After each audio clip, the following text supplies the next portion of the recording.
I built up walls like mansions to the sky.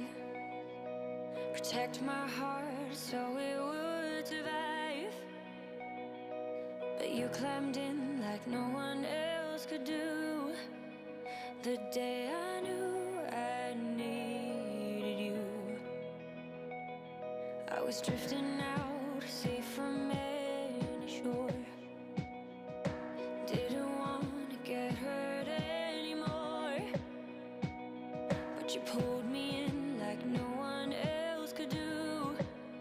The day I knew I needed you.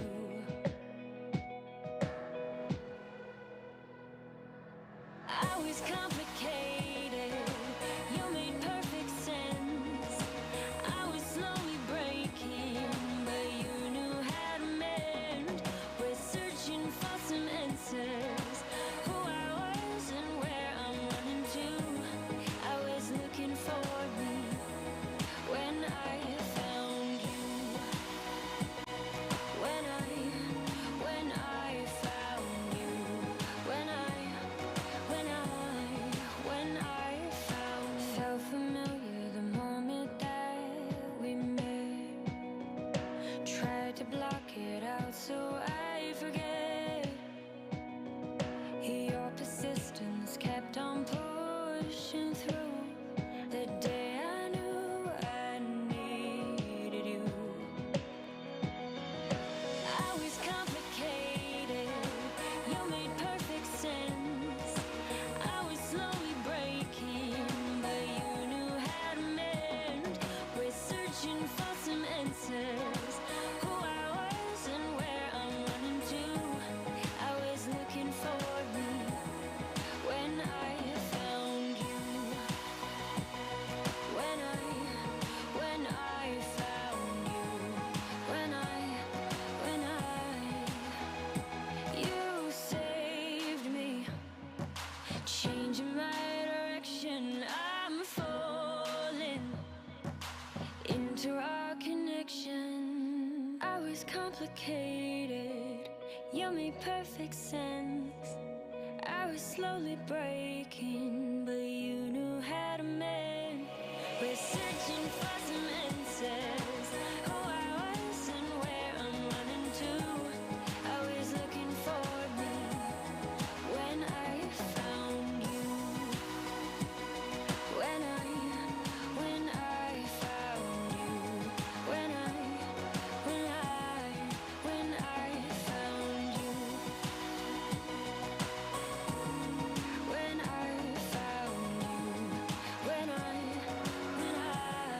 When I found you.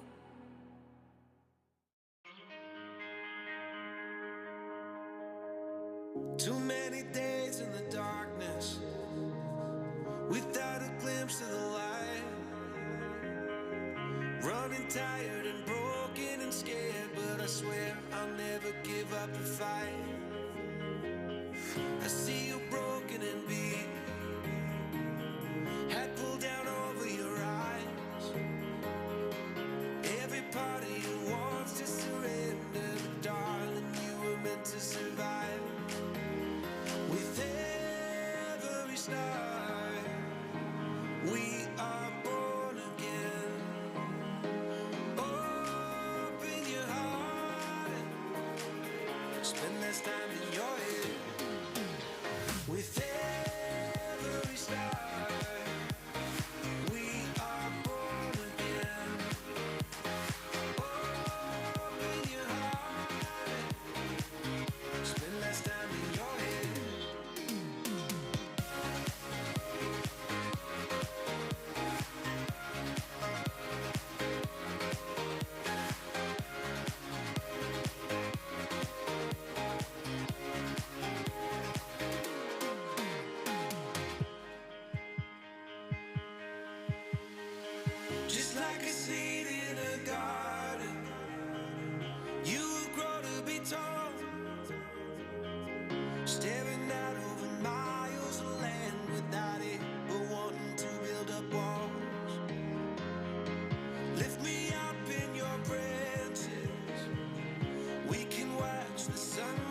dry. With every star, we are born again. Open your heart and spend less time in your head. With every star, we are born again.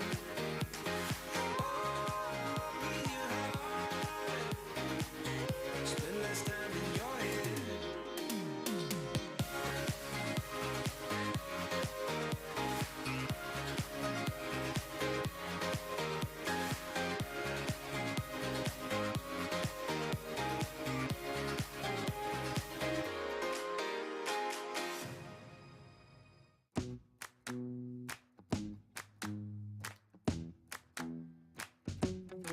With you, the sun is shining 24/7.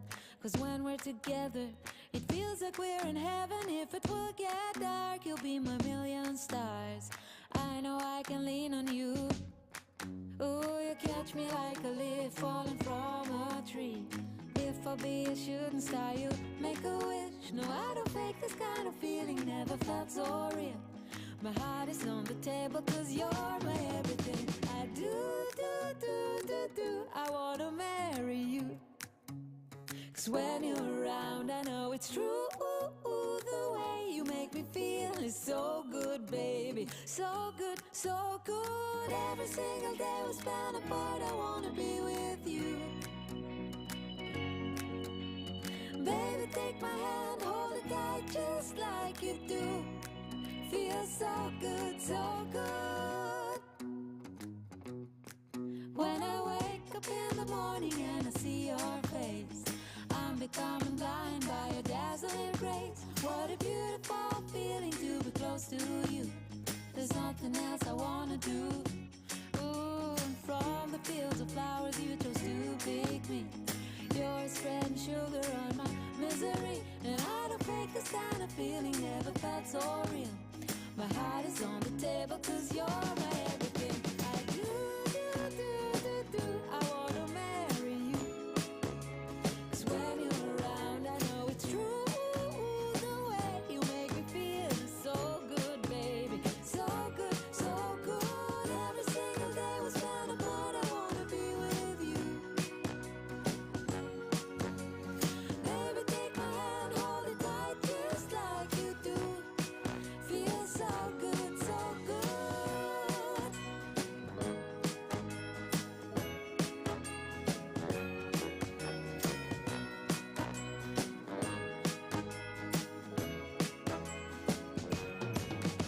And I do, I wanna marry you. Cause when you're around, I know it's true. The way you make me feel is so good, baby. So good, so good. Every single day we spend apart, I wanna be with you.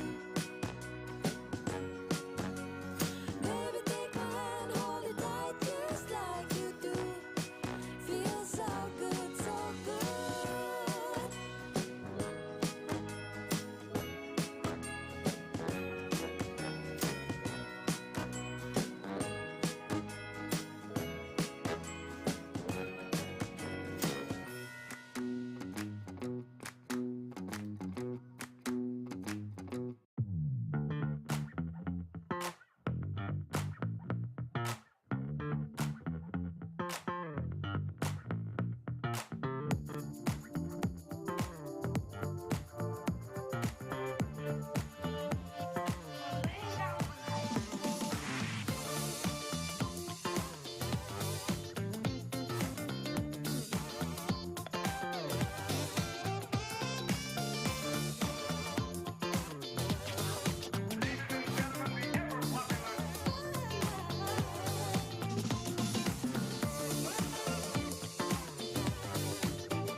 Well, good evening, everyone. How you doing?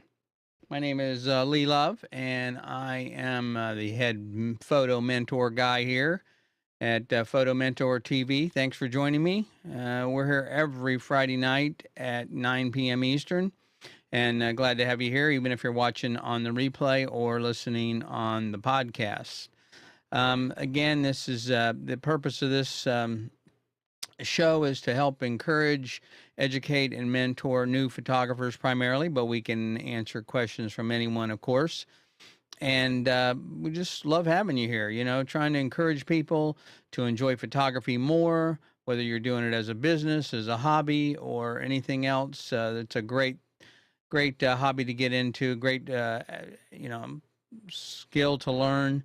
And so, anyway, that's the purpose here for doing this show every Friday night. I think we're in 36th episode, I think now. I'm not sure. Started sometime back in July. Anyway, if you are not, depending on where you're watching or listening, you can go to the YouTube. You can go to youtube.photomentor.tv, and that'll take you to the YouTube channel. Or you can watch on Facebook at facebook.photomentor.tv. And as I said before, if you're into podcasting and you want to listen, you really want to, or have can't sleep at night and you want to really fall asleep quickly, then you can go to podcast.photomentor.tv, and that should take you there as well. Tonight we're going to be doing a couple things. We're going to answer some questions, of course, as always, but also I'm going to finish up the part 3. Well, actually, when I say finish up, I'm going to do part 3. May have one other part to the learning to see like an artist that I've been doing. This is we've been doing this over the last couple of weeks, and it's been very, very popular. You guys have asked some great questions, and I really appreciate it. But the idea is that, if you don't understand the visual language, then how are you going to communicate, right? That's the premise, is that if you just like Spanish or French or any other language, that if you don't understand the structure, you don't understand how to put a sentence together, then it's very difficult to communicate. It's the same thing with art, same thing with photography. There's some basic guidelines and they're guidelines, they're not rules, but they're guidelines about how the human brain responds to certain shapes and lines and color and things like that, which we're going to talk about. So tonight we're going to cover, I'm going to give you some examples. I only gave you a few examples last week because we didn't have a lot of time. I'll give you a few more examples tonight on 3 of the 7 of the elements that are involved in, communicating as an artist. So anyway, that's what we're going to be doing tonight. And again, we're always here to take your live questions, of course. You can do those again if you put those in the on the YouTube comments. They'll show up here on my screen. I can bring them on, or if you do it on Facebook, I should be able to get to them as well. But I got to be honest with you, I'm never quite sure if they show up on Facebook. Sometimes I do, sometimes I don't. I'm sure it's an interface problem, an interface between the chair and the keyboard problem. So I'm sure that's the deal. Again, finally, if you like what we're doing here, you find any value whatsoever from it, I will appreciate it if you'd like the Facebook page and follow me there. And also share that with anybody you think, fellow photographer you think would be interested in learning something and getting some additional information about photography and helping them grow as a photographer. And if you on YouTube and you want to like that page or subscribe, that'd be great. I'd love to get a few more subscribers so I can make some technical changes, which I don't have enough subscribers to be able to do that yet. But anyway, no big deal if you don't, but I appreciate it if you do that. Let's see here. Okay, so a couple other comments, a couple things before I forget, I should say, is that I want to remind you that the first Friday of the month, we do photo reviews. So that'll be next Friday. And we encourage you to submit your photos. The reviews are anonymous, so anybody can submit. I don't want anybody to be embarrassed or anything like that if you're just getting started. Any experience, any camera, even if a smartphone, is not about the equipment. It's about the the art and about the imaging. And so their images are reviewed on composition, technical merit, and of course story or subject matter. So it's not about whether I like them or not, which is I think the problem when you see a lot of these critiques on Facebook and things like that. Well, you can get 1,000 different responses from 1,000 different people. And so I may not to say I'm not going to give you my own personal opinion, but the point is I look at them and I review them all the same using the same criteria. So again, if you want to do that, I encourage you to go to review.photomentor.tv.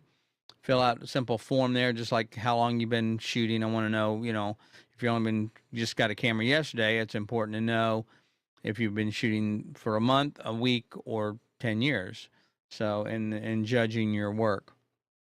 So anyway, and also the other thing is if you are a social mediaite, and I'd love to have you follow me on any of these social media platforms. Obviously, if you're watching here on Facebook, you're probably already doing that. YouTube, again, and Instagram or Twitter.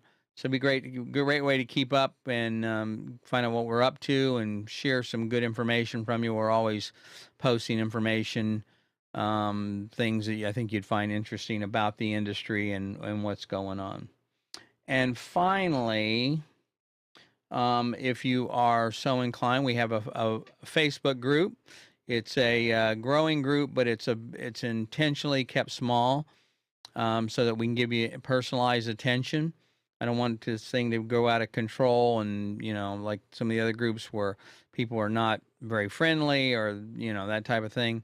So if you were interested in going and applying to the Photo Mentor Facebook group, you can do that by going to photomentor.tv/join. And we'd love to have you if you're interested in learning more about photography. I post some things over there that I don't post here specifically for the members, education information, things like that. Okay, I think that's about it for the housekeeping, as they say. So let's get into some of the questions, and then I will cover the some of the issues about elements in art that I've been talking about tonight. So the first question comes to us from Ken Saar, and Ken says, "What is your recommended on a filter I should use for sunsets?" Okay, so Ken, there's only three. Well, there are a couple more, but generally, since we don't shoot film pretty much anymore, everybody's using digital. There are only really three major kinds of filters that you would use on a digital camera. You don't like when we were shooting film, there was a yellow, orange, red filter that improved the contrast. There were some color correction filters, things like that. But now with digital, you don't really need all of those. And so the main three you would use would be a UV filter, a polarizing filter, and an ND or neutral density filter. So I'll show you here real quickly. This is an example, and it's not a great example, but just slightly of a UV filter. And the thing is, a lot of people tell you don't need a UV filter, and that may be fine. It's up to you. I have seen them work really well in protecting lenses, though, that have been damaged.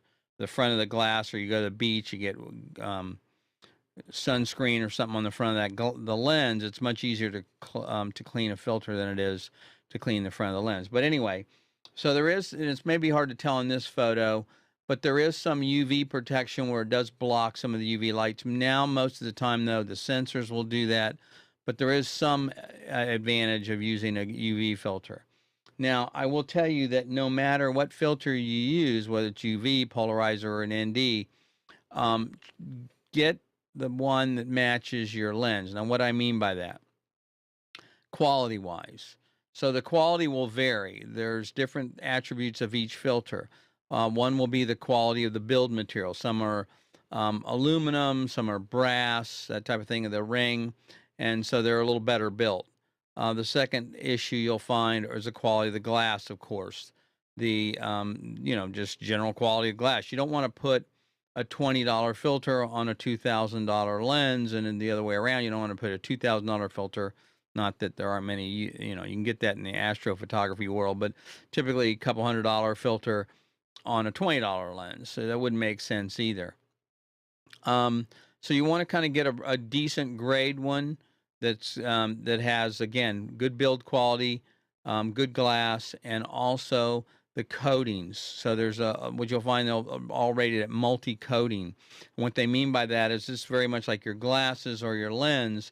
There's coatings on that filter to prevent reflections and ghosting and things like that you would get from having a poor filter. So sometimes, I won't go into all the technical details, but sometimes what happens is if a poor filter can get reflection back and forth between the element of the front of the glass and the filter. So anyway, so you want a decent quality filter if you're going to get one. So that would be a UV filter. The next filter that's probably more common is the polarizing filter. Now, polarizing filter works very, very similar to your sunglasses. So if you notice, and you know, and especially now the weather's getting better here and on the East Coast and everything, what happens is that it will improve the contrast a little bit of the sky, and it also works pretty well on water. So if you are shooting a lake or something like that, it'll take a lot of the reflection out of the water. Now, it's very dependent though on the light, the direction of the light. In other words, it doesn't always work right. So if the light's coming at an angle, then it'll work better than if it's coming straight on. And that's just a polarizing effect of light. And anyway, same just sunglasses. So again, polarizing filter, the way it works is there's two filters in there. And so one is stationary, and you turn the outside one, and it will then affect and create that polarizing effect by using those two filters together. So anyway, that's the way that a polarizing filter, it's a good investment. And again, if you're doing landscape especially, there's a couple others I could go into, like there's graduated filters, ND filters, but I'm not going to go talk about those. There's a really more specialty. They're square, they're not round, they don't screw on. It's, you know, really a little more high end. The third kind of filter that is also very common is the neutral density filter. Now, what this filter does is it really blocks the light. So if you are outdoors, obviously, and you are trying to take a picture and you want the water, you want the real common effect to use this on is waterfalls or water, where you want to use a very slow shutter speed so you get that nice blurry or smoky water. Well, you have to slow the shutter down. Obviously, you're using a tripod, but you have to slow the shutter way down. Well, there's so much light, even if you're shooting at f22 or f32 and you're shooting at the lowest ISO range on your camera, there's still too much light coming into that lens. So what a neutral density filter does is it blocks some of that light. So therefore, it gives you the ability to shoot at a slower shutter speed. There's two kinds of neutral density filters that you'll find. Well, there's three technically, but the two I'll talk about tonight are the thread on your front of your lens, and they're very much like the polarizer. They're turned. Those are called variable NDs. And what happens is you can adjust them from basically almost zero, almost no blocking of the light, maybe just a half a stop or so, all the way up to generally 8 stops is about what they'll go up to. Some of them will go up to 10, but mainly it'll block up to 8 stops of light. That's a lot. So that would allow you then to figure out, I like those for video especially because I can figure out what my exposure wants to be. In other words, if I want to shoot at 2 seconds or 4 seconds or 10 seconds, I can dial that in because to get the effect I want, and then I can just adjust the neutral density so that the exposure is correct. So I'm figuring out what my exposure needs to be first, or my shutter speed, and then I can adjust the neutral density filter to accomplish that. So that's one of the reasons for doing a variable neutral density. The other one is a fixed neutral density. I think this one is, whoops, not that one. I think this one here was 3 stops, if I'm not mistaken. And so this will give you, again, block some of the light coming into your lens and your camera and allow you to be able to, shoot at a slower shutter speed. The other benefit, or the other thing it allows you to do, is by it also, if you want to shoot wide open. So that's the other aspect of it. So if you, let's say you're trying to do a portrait and you want to shoot at 2.8 or 3.5 or whatever it may be, well, again, you can't do that even at shooting at 8,000th of a second and a very low ISO, because there's still too much light coming in the camera. So therefore, if you have a neutral density filter, you can block that light and allows you to open the lens up and shoot at a wider aperture. Again, video guys are used to using ND filters. They've been around for a long time. Most high-end cameras have neutral density filters built right into them. You can just dial them right in. So anyway, that's kind of a long answer to the question to Ken's questions about filters. It's not just simple, oh, you just need this filter or that filter. It really depends on the effect you're trying to get and how you want to use them. So there are 3 kinds of filters you can use on a digital camera primarily. A UV filter, it's called a circular polarizer, by the way, or CPL, circular polarizing filter, or a neutral density filter. Okay, hope that helps. Let's see here. Next question is from Christine, and she says, what are your go-to outfits as wedding photographer? I usually go in white myself, but I don't want to upstage the bride. I don't do weddings anymore. It was just really not my thing many decades ago, although I have to admit I'm doing one coming up for a family member. But it's not I'm as a commercial photographer primarily, I don't do weddings. And you certainly won't see any wedding photography work on my webpage. The reason I put this question, I wanted to address this question, is because it kind of goes, it's more than just a wedding photographer question. It has to do with how we present ourselves to the client. You're always better, of course, if you overdress a little bit. There's nothing wrong with that. And I know nowadays we're all very casual, but I would not show up in shorts or anything like that, of course, depending on your climate. But I would try, and now here's the problem. Here's the dilemma I run into is you're working, you're hauling equipment, you're lifting gear, you're hanging all over the place. I mean, I'm pretty active when I'm shooting. I may get low, get down the ground, shoot up, down, whatever it may be. So I certainly wouldn't want to be wearing a coat or a suit or anything like that to be able to do that. But at the same time, I want to look nice, I want to look professional. So you kind of just have to judge yourself. But my point is, you're always better to dress a little bit better, and you're always better to be professional and present yourself that way. I mean, especially if you're charging a client, you want them to feel like they're getting their money's worth and maybe more than they're getting their money's worth. So if you have an assistant, it's a little easier because you can have somebody that can carry some of that stuff for you without you can still wear a sport coat if you're a man, or some kind of, I know a friend of mine, she does a lot of not too many anymore, but number of weddings. She always dresses nice, dresses in black, slacks, that kind of thing. So anyway, I don't know if that helps or not. I'm certainly not the one to ask for, fashion advice, obviously. But I did want to address it because I thought it was an interesting question from a business perspective. Okay, Elena says, what editing software do you recommend for the iPad Pro? And you know what? I had this here, and I think I took it down. I recommend a program called Affinity Photo. It's really an amazing product, and they make one. I use it even though I'm a Photoshop guy and I train people on Photoshop and stuff. I still been teaching myself this program because I like to know what's going on, and it's also a challenge to learn something. But they have a product called Affinity Photo, which I use quite frequently, and they've got a 50% off right now, which is pretty amazing considering it's only a $49 product. So for $25, you can get either the photo, the designer version, which is like an Illustrator version, or a publisher, which is like InDesign. And by the way, I'm not sponsored by them or anything like that. I don't make any money. I'm not even an affiliate. I just like their products. I just think they're doing an amazing job. But anyway, here they have an iPad Pro product. I think the price is it's there's what the interface looks like. No subscription, which is nice.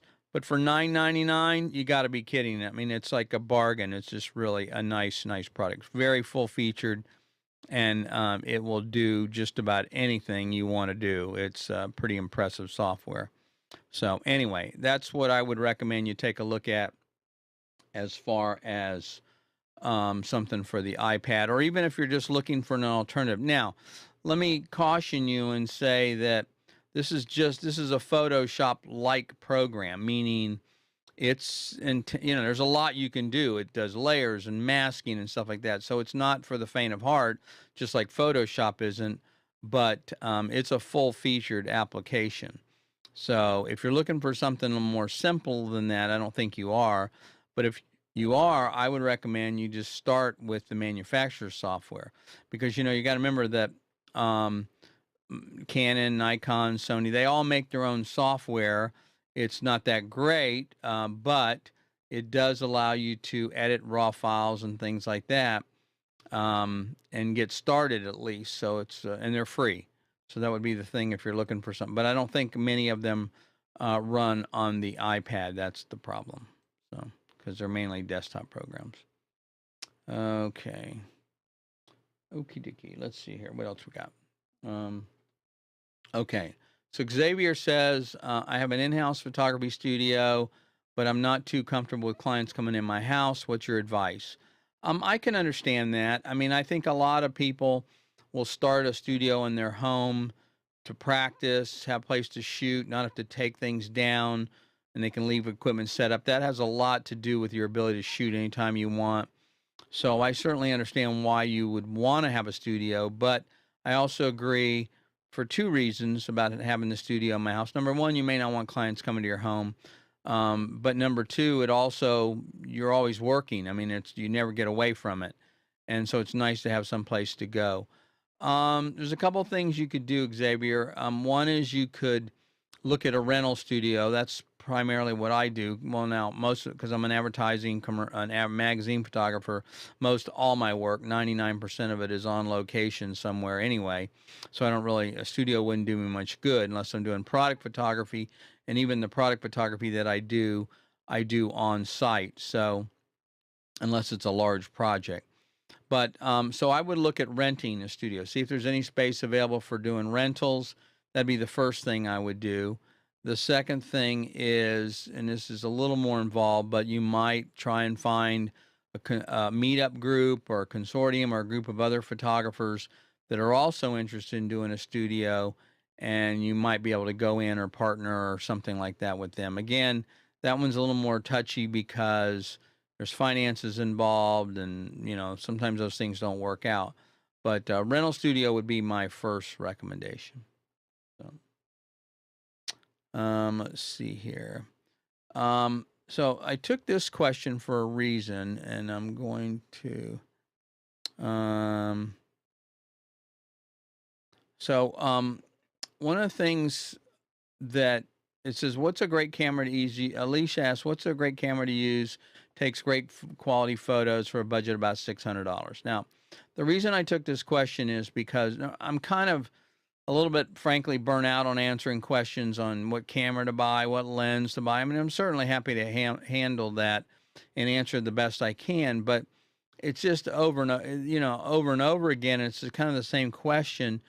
And the problem is, as I see it, is that you're not defining you defined a budget, which is good because that narrows it down, but you have to define your photography work.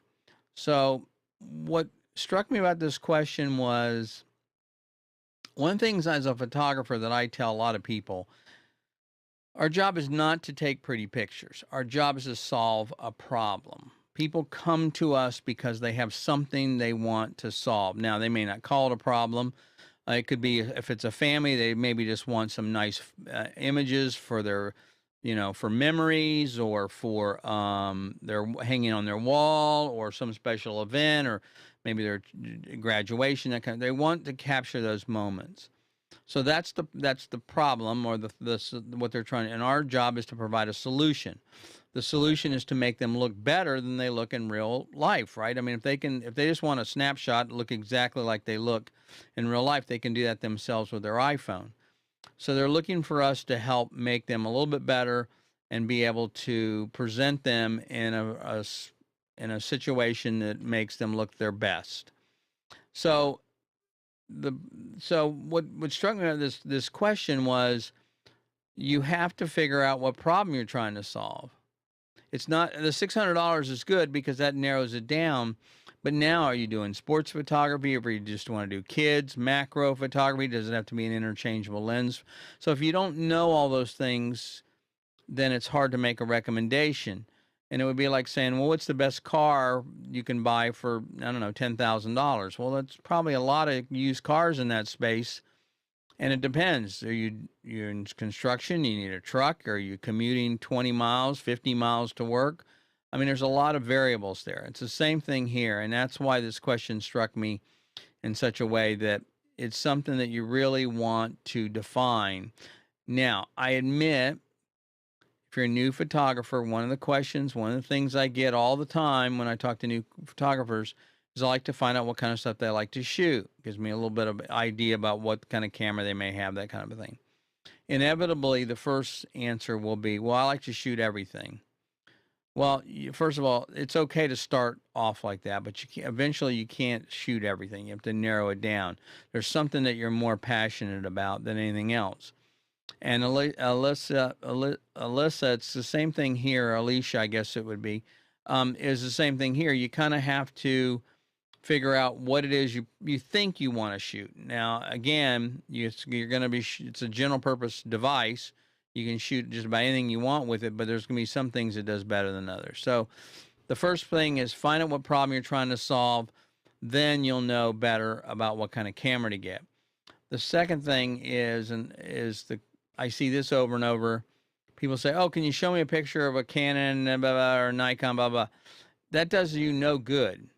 Looking at somebody else's image taken with a camera they own under who knows what kind of conditions will not tell you anything about the camera that you're looking to buy.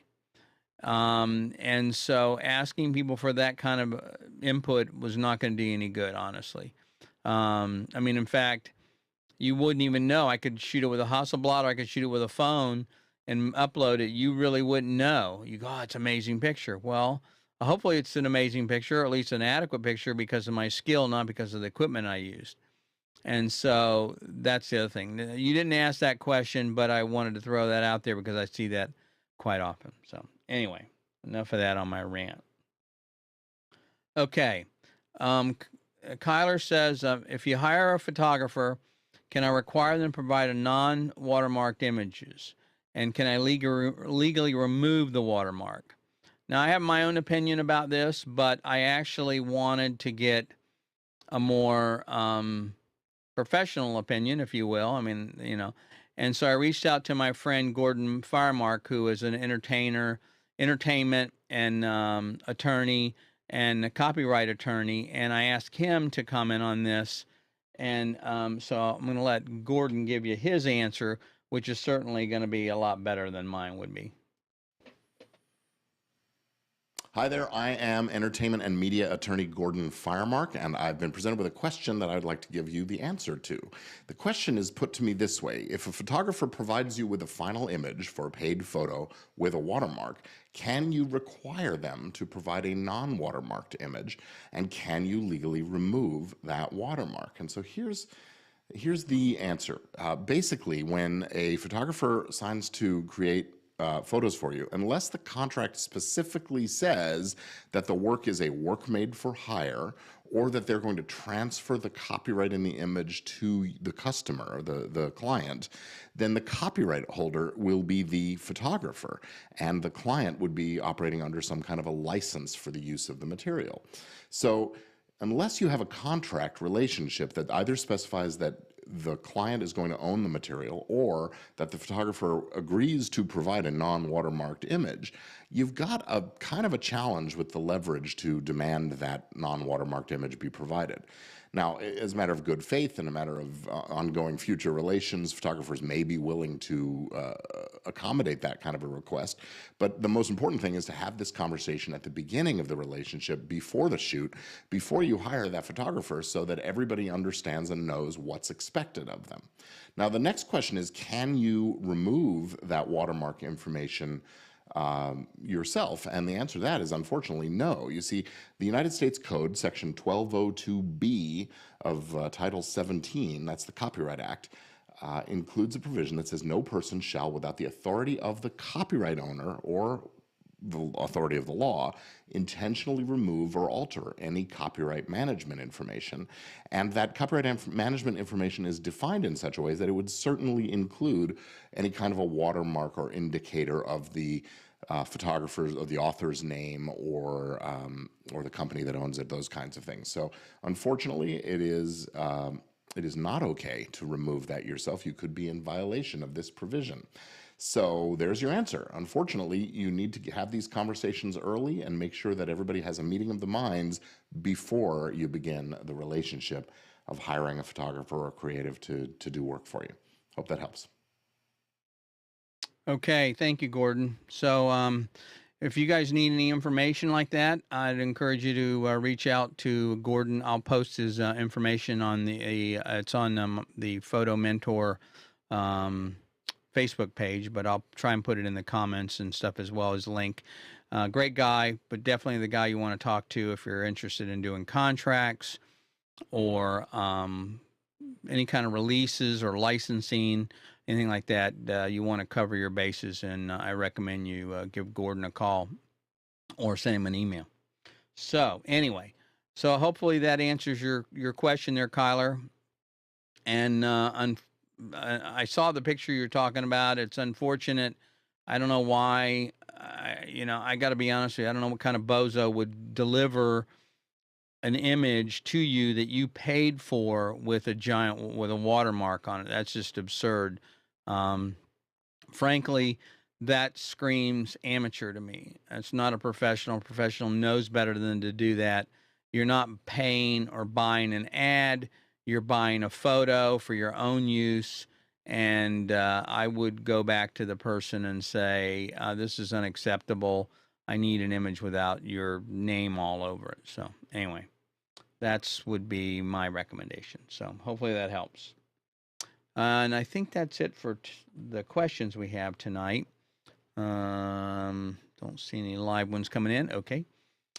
So again, just before we get into the topic for tonight, which is learning to see like an artist, remind you guys again that that on next week is first Friday of the month. We're going to be doing photo reviews. This is a lot of fun. People really enjoy it. Again, they're all anonymous. You don't have to feel be shamed or demeaned. You're not going to get demeaned or berated or anything like that. I'm interested in seeing your work. I want to see you improve. That's my whole purpose for doing this. So that's why they're anonymous, which also means no watermarked images, please. Now that we just talked about that, because I don't want it to identify who the photographer is. And if you want to post them after, that's up to you. But and again, any camera, iPhone, smartphone, it doesn't matter. That's not important. It's all about the photo. The images are reviewed on composition, technical in the story, or subject matter. If you're interested, upload your images at review.photomentor.tv. That's the website, and would love to see your work and love to help you out there and improve in any way you can. And again, if you're on social media, don't forget to follow us on those platforms as well. We'll follow you back and be glad to help keep you informed of what's going on out there. So all the stuff that we're working on and all the stuff that we're watching in the industry. A lot of things are always changing. Okay, so let's get into our topic tonight. Again, last week I covered the 7 most common elements of art, and they were line, shapes, form, space, texture, value, and color. Some people put an 8th one in there, which is perspective. But these are the common elements you'll find in art that are used to communicate. These are the structure of the language that you would, verbs, nouns, that type of thing, okay? Pronouns that you would use in any language, but these are the things you use to communicate with the person visually. So everybody's going to react a little bit differently to these elements, but when I show you some examples, hopefully that'll make sense. I'm going to cover the first 3 tonight. I don't want to go here for too long tonight, but the first 3 we'll cover our line, shape, and form, of course, and maybe next week we'll do the final 4. Okay, so the first image I'm going to show you is has to do with lines, and that one is a very common one. And I know we've all seen a picture like this. You've probably taken a photo like this. And the reason I picked this one is because it's not perfect. There's some things about it composition-wise that need some improvement, but it's a great place to start and a great place to give you some ideas of how a line can be used to draw your attention into an object or a subject. And again, keep in mind, remember that a line is really a horizontal or vertical line, maybe horizontal, diagonal, whatever, zigzag, curved, but each one has a different meaning. And so the person, the individual will interpret this. So like, for example, a vertical line of height and gives strength and distance and stability. That's kind of a meaning that line has. A horizontal line may mean something completely different.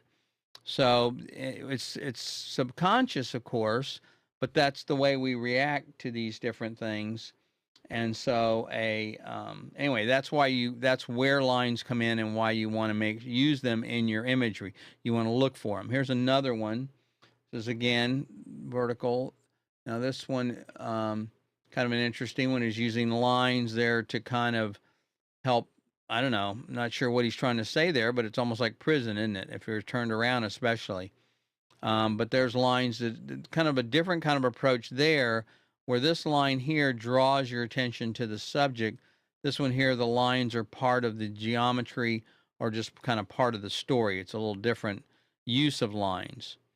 Now, the third one, which is my favorite, is something that's done with lines here. And this is again, 2 things. I think this serves 2 purposes. One, it draws your attention to the subject, but it also has a geometric shape to it, so it makes it a more interesting subject. Your eyes kind of wander around. It's more pleasing, at least to me. And even the way that the gap in the right is, the way it's composed, you could have composed him in the center, and that would have been fine, of course, but I actually think that it's more interesting the way it was composed this way. Rule of thirds, subject on the left, the opening on the right, empty space on the right, and the shadow makes a really interesting composition. So those are a couple of uses of lines, and I'm sure you have your own examples you can use, and I've shot some, but hopefully that will give you an idea of just how lines can communicate different feelings or emotions in a photograph. Okay, so let's go back now to shapes. We'll do shapes next, and I'll kind of show you a little bit about how shapes can be used. This one is a let's see. That's not the right one. I think this is probably it here. Let's do this one. Yeah, okay. So here's one with shapes. And it's, at first I thought this was in Washington because it looks like it could be the Washington Monument, but it's not.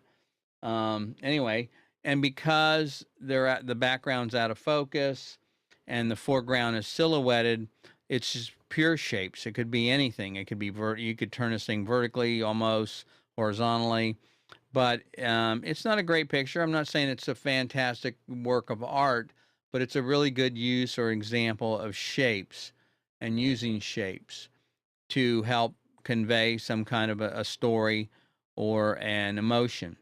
Now, this one here is again more, I think, a better use of shapes. It's more abstract, of course, and very colorful, of course, but the shape is really it's all about the shape in this picture.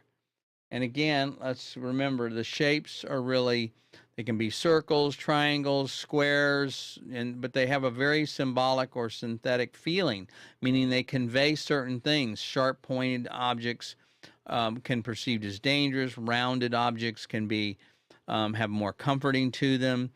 And as I mentioned last week, if you notice that in some things like banking and stuff like that, they will use they'll use rounded shapes or square shapes many times or rectangles, hard edges, because it kind of has a feeling or denotes a feeling of strength and reliability.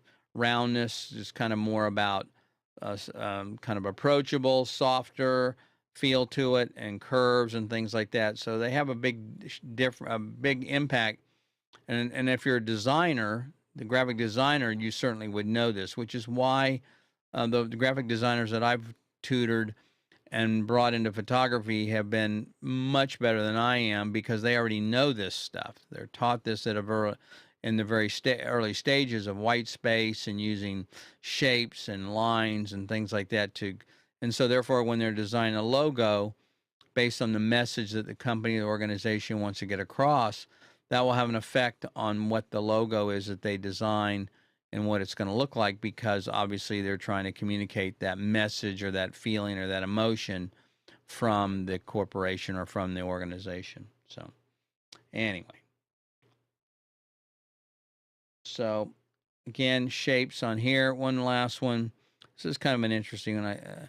This one is also would considered shapes. Now this one could almost be, a little bit, you could kind of go both ways on this one. It could almost be form, but I think it's more about shape than it is about form. And it's also an interesting picture. I love the fact that they have taken it's kind of an optical illusion. They've taken the subject, they put it in the camera, I assume, and maybe they've taken a photo of it. Maybe they're looking at it. I don't think it's real time, but it could be. It looks like it's probably already taken the photo and they're just displaying it, but maybe not. Anyway, but it's and of course the color is very interesting. The color draws you right in, but that's not part of this discussion tonight. But the shape it's all about the shape in this one. The shape really draws you to the center of the image. It makes it more interesting.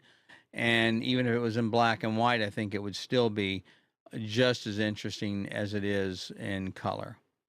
So there's another one on shapes.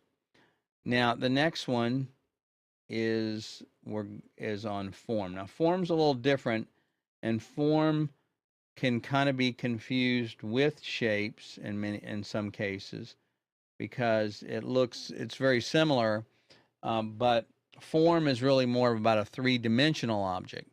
It has height, weight, width, and depth, of course. But I find that you'll see a lot of examples of this, more so than anything else, is in architecture.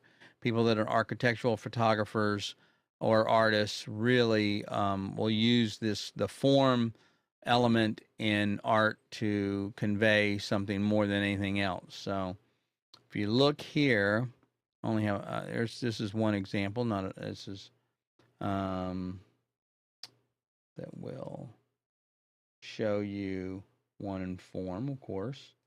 And the thing I like about form is it's very, very much dependent on lighting, which is my passion. I love lighting. I'm almost obsessed with it, as I tell people, because it's all about the lighting. And so this, again, not a spectacular picture, nothing, I wouldn't call it amazing, but the fact is they've used these three-dimensional objects as shapes to be able to help tell a story. It draws your eye to them. Well, obviously the depth of field in there, but it does show depth. So having a three-dimensional object is very, very helpful in being able to communicate a story. Now here's an example of one where this is architecture. These are awnings that go over the top of balconies, I believe, in Singapore. And so this is kind of an odd shape. But anyway, if you have to look really closely to see what it is. But if you step back, you can see it's the shapes or the form really draw your attention to it. The lighting, of course, again, the shadows and the light areas really draw your attention. So it's got to be used at the right time of day, or it's got to be lit properly to make it work. But you can see that the form really does stand out in this, just like I said, in architecture. So very common. So form is something that you want to be able to use in your images as well. And, you know, something that you want to use to convey depth. So it's not just about depth of field. A lot of people think it is. As a new photographer, the first thing they want to do is get a 1.8 or 1.4 faster lens, all about depth of field. But you don't really need that per se. You can do it with lighting, and you can do it with the shape of an object, the form of an object, to give that depth of field and to give.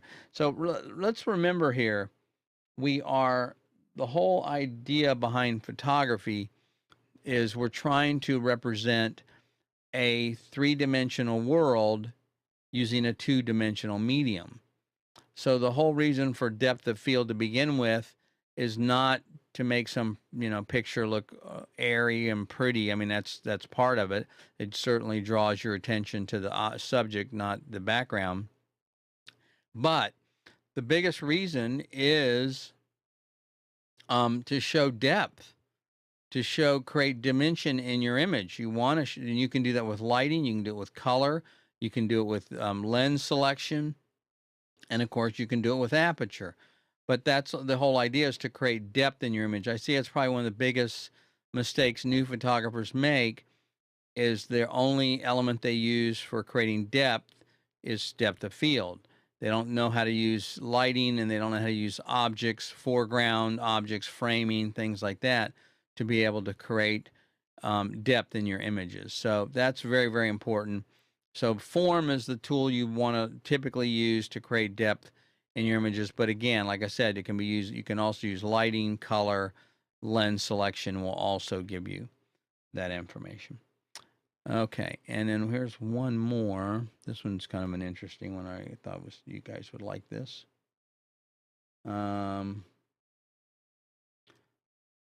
This one is form, okay, but it's a person, and it's portraiture, or fashion, I guess would be more accurate. But this is using form to show and create dimension.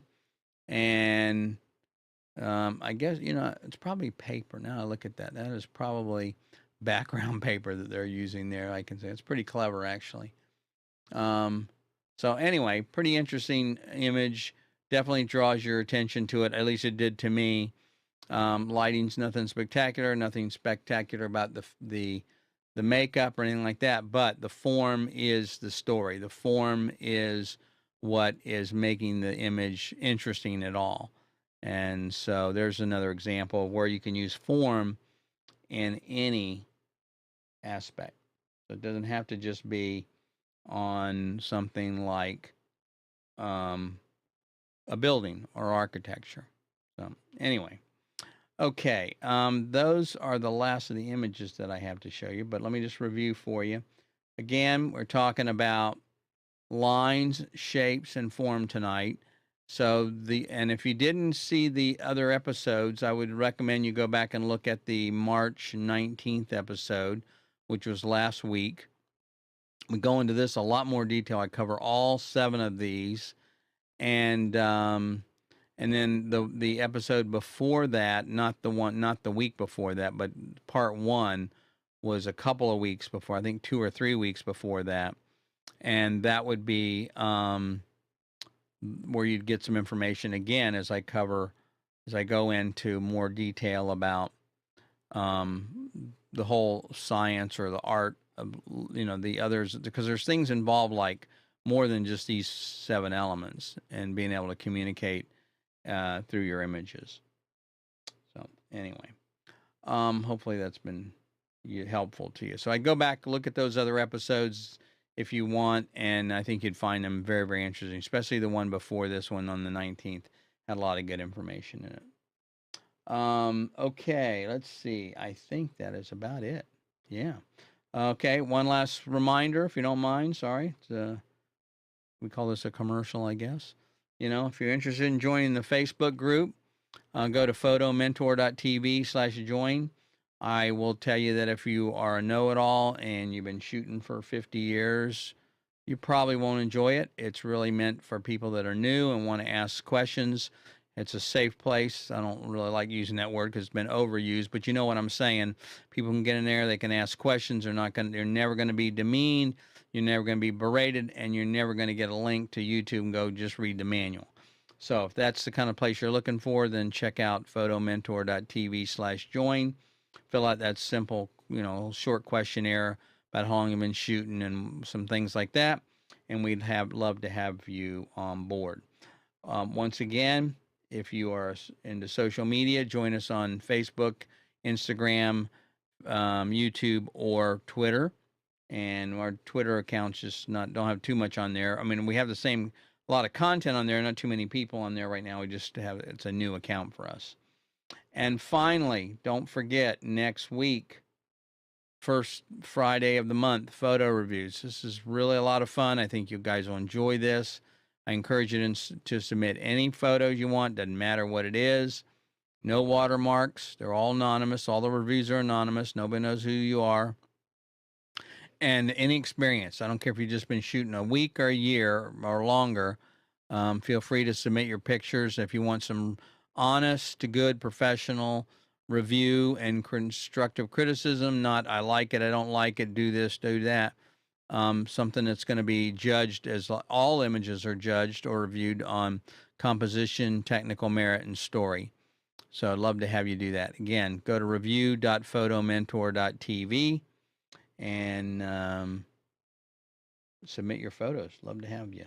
So anyway, I think that's about it for this. Got to hit the right buttons. You know that? That's a bummer. Okay. All right. Sorry about that. Yeah. So anyway, thanks for joining me this week. Again, my name is Lee Love, and glad to have you here. Anytime you have any questions as well, if you want, you can submit those questions anytime by going to help or sending an email to help@photomentor.tv. Happy to answer your questions either directly or we'll put them on the show next week. Also a great way to get in touch with me. So anyway, thanks very much. Enjoyed it, and we'll see you next week.